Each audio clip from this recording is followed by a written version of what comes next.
అదిగో భద్రాద్రి, గౌతమి ఇదిగో చూడండి. భద్రాచల క్షేత్ర అభివృద్ధికి తొలి అడుగు పడింది. దేవస్థానం అభివృద్ధిలో భాగంగా 3 వీధుల విస్తరణ, ఇతర పనులకు ప్రభుత్వం కొన్నాళ్ల క్రితం 60 కోట్లను మంజూరు చేసింది. 3 వీధుల విస్తరణలో భాగంగా ఇళ్లు, భూములను కోల్పోతున్న వారిని రెవెన్యూ, దేవస్థానం అధికారులు గుర్తించగా 45 మందికి 34 కోట్ల పరిహారం అందించాల్సింది. ఈ క్రమంలో శ్రీ సీతారాముల కళ్యాణోత్సవం ఆహ్వాన పత్రికను అధికారులు గత ఆదివారం హైదరాబాద్లో సీఎం రేవంత్ రెడ్డికి అందజేశారు.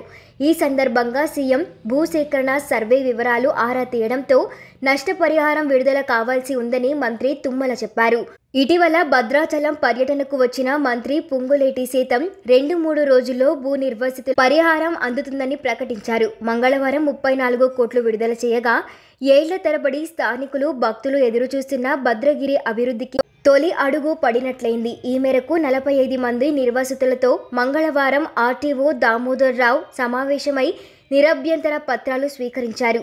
వీరికి బుధవారం నష్టపరిహారం చెక్కులను ఇచ్చే అవకాశముండగా శ్రీరామనవమి రోజు సీఎం రేవంత్ రెడ్డితో ఆలయ అభివృద్ధి పనులకు శంకుస్థాపన జరిపించేలా సన్నాహాలు చేస్తూ ఉన్నారు. గత బీఆర్ఎస్ ప్రభుత్వం ఆధ్వర్యాన భద్రగిరి ఆలయ అభివృద్ధికి మాస్టర్ ప్లాన్ రూపొందించారు.